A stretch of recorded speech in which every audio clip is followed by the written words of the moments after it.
Is there any player heading to St. Vincent College in the next week who's going to have more room to grow, more space to make an impact, especially on the boards and all over the field, than Patrick Queen? Honestly, it's tough to find someone with a bigger opportunity. Good morning, folks. Let's dive into the story of PQ. That's what I call him, and pretty much everyone else does too, who really made some waves in his first season with the Pittsburgh Steelers back in 2024. Now, if you take a close look at Patrick Queen's numbers comparing his last year in Baltimore with his first year in Pittsburgh, you might be surprised by how similar they are, as statistically he's been remarkably consistent. He started and played all 17 games for both teams, which already says a lot about his durability and the trust coaches put in him. With the Ravens, he racked up 133 tackles. With the Steelers, he wasn't far behind at 129. That's just 4 tackles difference, which isn't really significant over a whole season. When you get into the specifics, some differences appear, but not enough to paint a drastically different picture. Tackles for loss, 9 with Baltimore, 6 with Pittsburgh. Quarterback hits, 6 in Baltimore, 5 in Pittsburgh. Forced fumbles actually improved slightly with the Steelers. 1 with the Ravens, 2 with the Steelers. Fumble recoveries stayed steady at 1 for each team. And passes defensed, he recorded 6 with the Ravens but managed to edge that up to 7 in Pittsburgh. Those are solid numbers by any standard. Here's the stat that really stands out, and it might just blow your mind. He missed fewer tackles with the Steelers than he did with the Ravens. 14 missed their tackles in Baltimore, 9 in Pittsburgh. That's a big deal because early in the season, and maybe even throughout 2024, many of us, including Patrick himself, knew he wasn't quite operating at full throttle. There were moments where routine tackles slipped through his grasp, guys. Ran right past him, and it didn't look good. Those first impressions stuck, and in football, first impressions can be incredibly hard to shake. What's even more impressive is that Patrick Queen never shied away from acknowledging his struggles. He didn't hide from the criticism or act like everything was fine when it clearly wasn't. He openly talked about how he felt after games, how he knew he could do better. One game that stands out is the Steelers matchup against the Raiders in Las Vegas. It was a defining moment for PQ. He had a game-high 13 tackles, which was 4 more than he had managed in any other game that season up to that point. 6 of those tackles were solo, including a tackle for loss.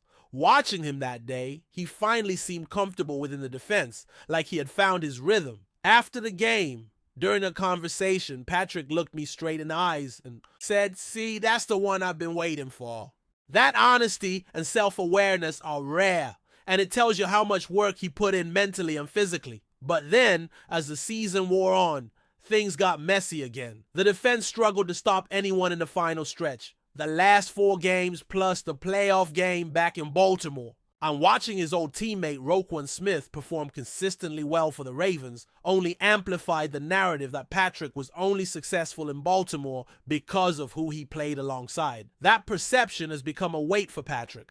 Queen, a sort of cloud hanging over his reputation. But what impresses me the most is how he never tried to fight back with excuses or deflections. He didn't say, "Hey, look, my stats in Pittsburgh are actually better than in Baltimore, and I made the Pro Bowl." He stayed humble and focused on improving. When we talked at Steelers minicamp, I brought up the green dot, the responsibility he had to call the defense from the middle of the field, which is no small task. The green dot means being the quarterback of the defense, making sure everyone is in the right place, adjusting on the fly, and leading the entire unit. Patrick admitted it took time to get used to. The first season was a massive learning curve, trying to manage all those responsibilities while also playing at a high level. But now, he said, it's second nature. He put it simply, he puts his helmet on and just hears the defense talking, reacting like a reflex. The mental load that once consumed so much of his focus is now almost effortless, freeing him up to just play. He said, "I just gotta be positive, just play football." That's the mindset we want from our linebackers. Confidence without arrogance, dedication without distraction, no crutches, no excuses, just showing up and doing the work every down, every game. That level of maturity is something you don't always see from young players who are still finding their footing in the league. Patrick Queen gets it. He understands the pressure, the expectations, and he's embracing them. That's what makes me excited about what he can do moving forward. When you look around the Steelers' defense, there's a lot of potential for growth. Guys like Derek Harmon up front bring energy and skill. Y.A. Black offers toughness and speed, and Jalen Ramsey could be a game changer at slot corner.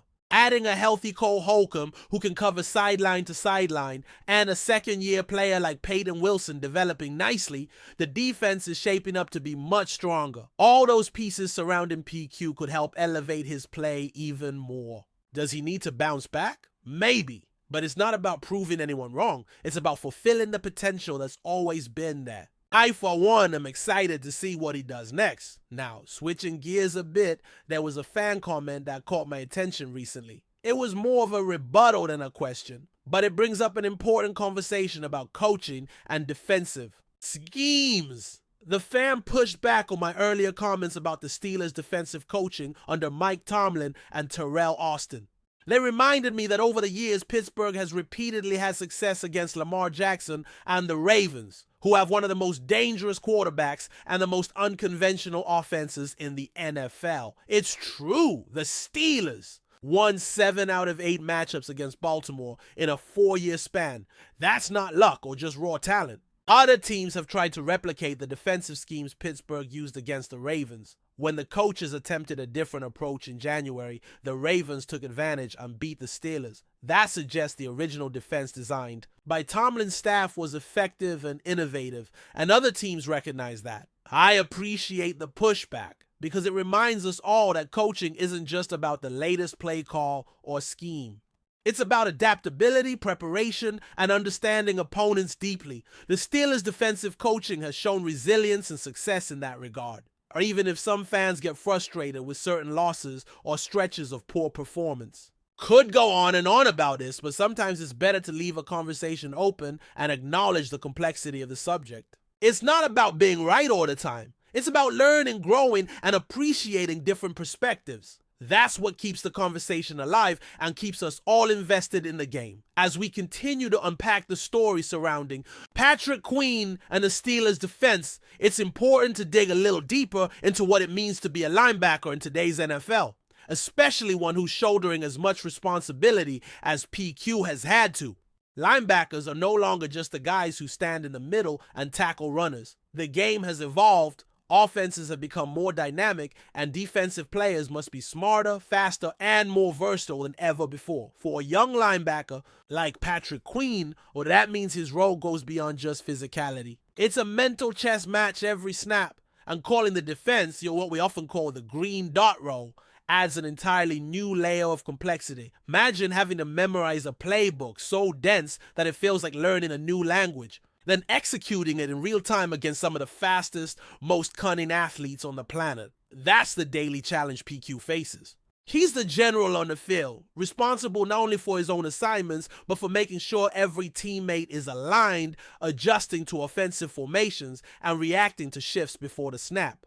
It's a huge cognitive load, and it's one that can make or break a player's effectiveness. The fact that Patrick openly admits it took him an entire season just to get comfortable in that role speaks volumes. It's a reminder that even the most talented athletes need time to adjust and master the nuances of their position. It's a process filled with ups and downs, mistakes, and moments of clarity. And for PQ, we saw all of that play out on game tape last year.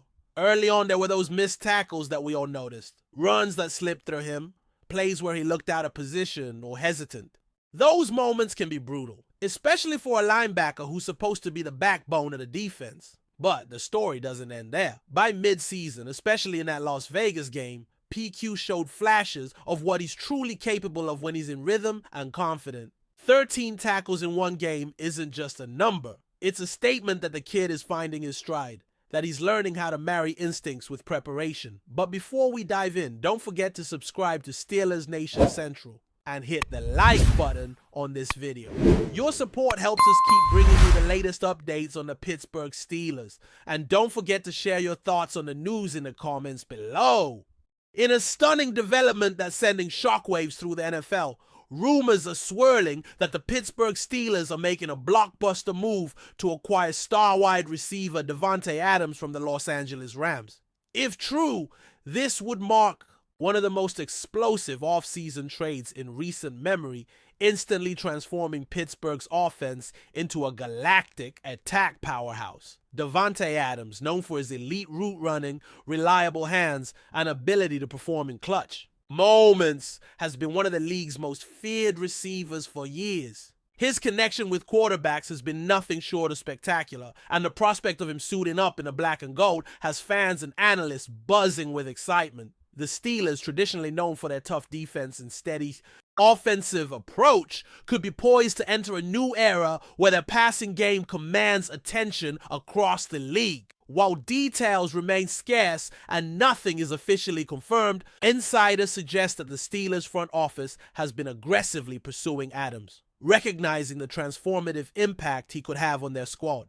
Adding Adams would give Pittsburgh a true #1 receiver capable of stretching the field and opening up opportunities for their other playmakers. This move could also serve as a catalyst for the team's quarterback, providing a reliable target who can change the complexion of any game. The Rams, on the other hand, appear to be in a rebuilding phase and might be willing to part ways with Adams to acquire draft picks or younger talent.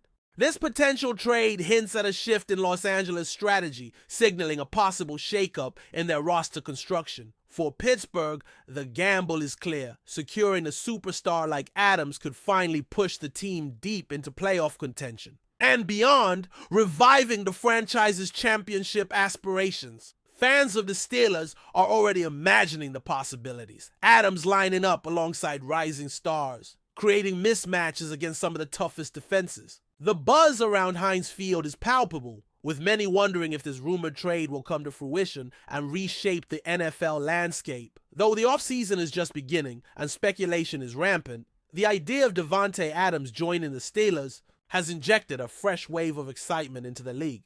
If the deal goes through, Pittsburgh's offense might not only be elite, they could become downright unstoppable. For now, all eyes remain on the teams as this tantalizing rumor continues to unfold, promising an offseason full of surprises and high-stakes drama. That's it for this update. If you enjoyed the video and want to keep receiving exclusive news about the Pittsburgh Steelers, make sure to subscribe to Steelers Nation Central and give this video a like. We always look forward to hearing your comments and opinions. See you in the next video.